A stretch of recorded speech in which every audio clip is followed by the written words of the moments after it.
My name is Emma and this is Story Central. So I'm the owner of a wonderful rescued macaw. She is a wonderful bird but has a lot of issues due to an abusive former home. I've had her for 3 years and since then haven't taken any vacations or trips away as it would be too disruptive for her. She distrusts everyone and is very reliant on her routine. I love her deeply and I'm happy to make sacrifices for her. They are permanent toddlers and very intelligent birds. I met my husband by the time his kids were older. My stepdaughter was 16 at the time. We married when she moved away for college. Nevertheless, I thought we'd manage to have a decent relationship, until now. My stepdaughter is getting married in March, and naturally there's a lot of preparation involved. They're wanting a huge traditional wedding and she is stressed out of her mind. They live out of state, and she invited me recently to come visit her for a week to help make wedding plans and spend time with their 2-year-old. I declined and she insisted on knowing why, acting very hurt, and I explained the parrot. Well, it all went downhill from there. She caused a massive fuss with her dad, saying she never got a mother figure and I never accepted her as my full-blood daughter. And this is the ultimate snub for a silly animal, that I'm cold and emotionless. I feel really hurt, and I can tell he agrees with her even though he's refusing to take sides. But I don't see why I should be expected to take holiday time off work to babysit and bond all of a sudden, and I don't see how I'm a monster for this. Am I the idiot here? Edit. Context of our relationship. We don't usually talk at all and she hasn't visited home in 4 years. Edit 2. Beginning to think it was maybe a mistake posting this. Mostly because this is a real and nuanced situation and Reddit is no place for nuance. And maybe personal relationships shouldn't be judged in the context in the first place. But also because I should be more understanding and a bigger person regardless of who is or isn't an idiot. Life is too short to be butthurt and offended. I called my stepdaughter and told her that I understand this is a big moment in her life and she wants someone there to help and support her, and that I'm still willing to help her in any way I can to plan the wedding via Zoom and virtually. We talked a bit and I asked her why she hadn't accepted me reaching out in the past, and she apologized and said she didn't want to accept someone as a stand-in, fake replacement for her bio mom. But now she regrets it and would like a closer relationship, especially seeing how close her so is with his mom. We ended the conversation positively and I'm hoping things can improve going forward. I told her I'm a crazy bird lady and asked her if she still wants a relationship knowing that, and she said that after the wedding she's willing to travel to visit us if we have room, which we do. I'll leave this post up, but I'm happy either way and I'm glad the feedback here motivated me to make the call. You're an idiot. It's a freaking bird. Opus, what planet do you live on? This really shows that you do not care at all for your stepdaughter, and truthfully, if I was her, this would be the last I see of you. Just imagine if it was your biological daughter. I know you would not have the same tone about your precious bird. Not an idiot. Unless you know parrots in general and how finicky they can be, especially abused ones. This isn't an animal you can simply drop off at a pet sitter. Opus could lose the previously abused bird's trust if the bird thinks Opus had abandoned them. Same time, you are already associating bonding as being a free babysitter. Also, a last-minute one at that. Maybe it's true, maybe it's not.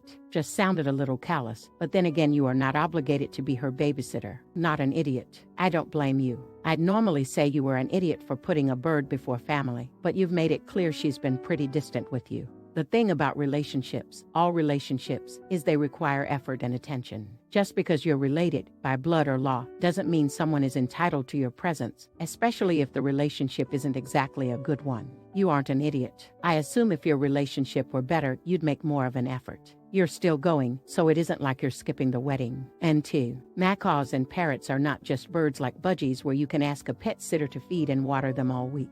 Macaws are like gifted children who scream and can rip your fingers off. They are an 80-year commitment and often only bond to a single person. Birds in general are extremely sensitive to any environmental changes, so someone who doesn't know what they are doing can hurt or even kill the macaw.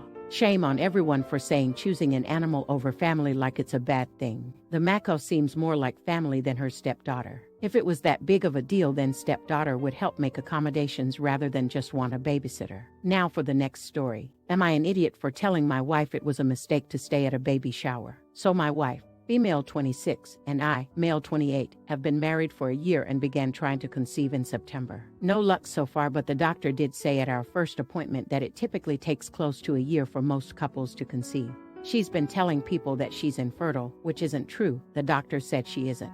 My wife and I went to my work Christmas party in mid-December, where my wife met my coworker's wife, let's call her Mary, and they took a liking to each other. Mary was pregnant, and invited my wife to her baby shower, which was yesterday, and my wife sounded excited to go. I asked her when we were alone if she thinks she'll be fine. I know my wife and I know what typically bothers her. I knew she wouldn't bask in happiness over someone else's pregnancy, so I urged her to think it through. She said she's fine and she was excited, so she went. The baby shower was yesterday. About 40 minutes in, she calls me and asks me to come. I was at a cafe nearby because I knew she wouldn't stay long. I find her at the entrance of the house crying and a bunch of women consoling her. When she saw me, she came to me and pulled me to the garden to talk. She said she was dancing and looked at Mary's pregnant belly and couldn't take it anymore, started crying and ran out. All of Mary's friends followed her out to console her. I consoled her myself and said, "Okay, let's go, babe. Where do you want to go? We can go for a drive so you can feel better." She looked at me weird and asked why she would leave. I asked why she would stay. She said she feels better now and can go have a good time. I sighed and said, "Babe, you know that's not going to happen. And I doubt the attention will be on Mary after this, and that's not great. It's her baby shower and she deserves to be celebrated. I can't see how people are going to shift their focus from consoling you to celebrating her if you're still there." She rolled her eyes at me and said she was going back in and that I could leave. 3 hours later, the party was nearing its end, so I went back to pick her up. My coworker and I stepped into the house, and lo and behold, everyone was sitting in a circle with my wife being the center of attention. Coworker looked for his wife and she wasn't there at all. He called her and she said she had left ages ago. My wife and I entered the car and I first asked her how she was feeling, and we spoke about it for a few minutes. I then asked her what happened and why Mary left.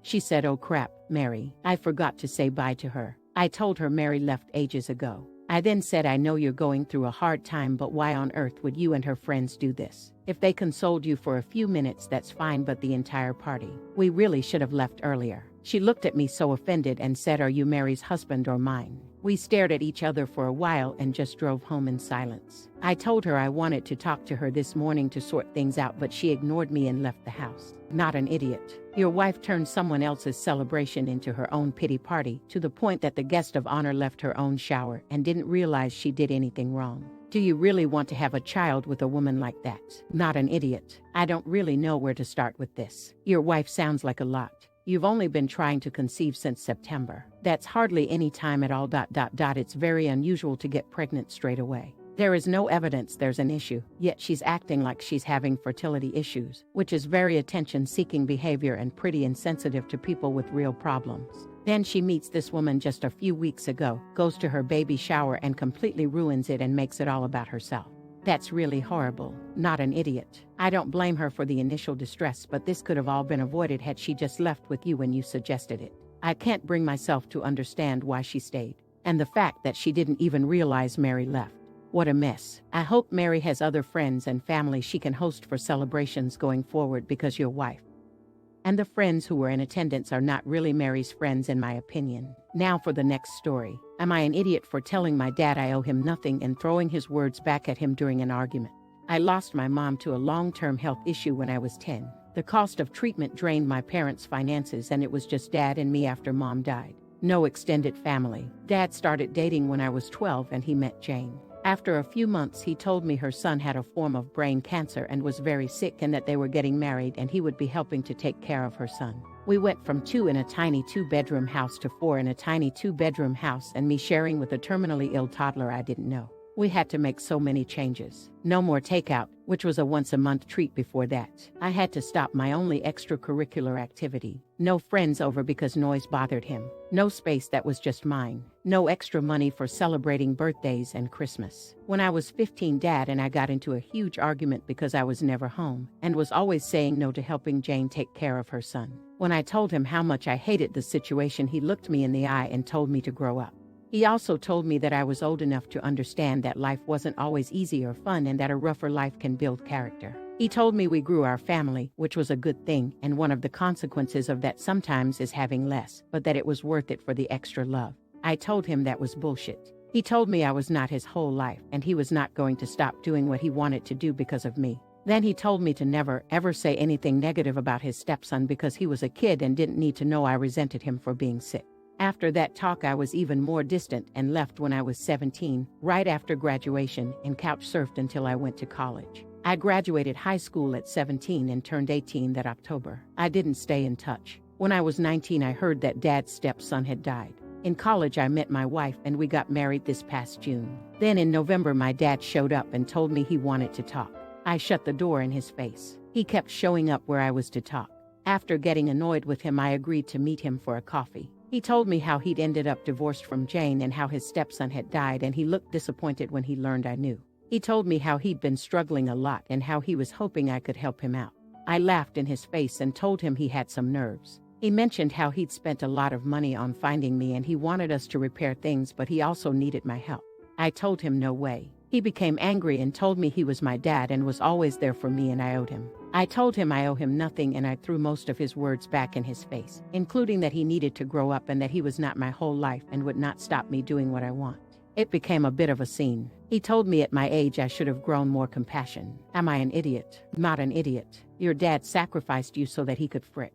And as things turned out, the family he created wasn't all that real after all. He was just a patsy to help take care of a sick kid. You owe him nothing. Not an idiot. He was already struggling financially due to your mother's health issue. Decided to still date a woman and help taking care of her son despite knowing perfectly well that he didn't have the money to do that and take care of you at the same time. He basically didn't give a damn about you for years, and now that the child is dead and the mother finished sucking him dry, he suddenly remembered he has a son and came begging for money. If I were you, I would have closed the door on his face repeatedly until he understood the message. Not an idiot. Also, you're the idiot for calling Opus heartless because he resented a father for taking on a dying kid. You all forget that they were never in a financial position to do so. The father could barely afford to take care of Opus. I'm all for helping people. Hell, I give a lot of money to charity every year, but that shouldn't come at the expense of someone who you choose to bring into the world. If OP's father was in a good financial position, it makes all the sense in the world, but he wasn't.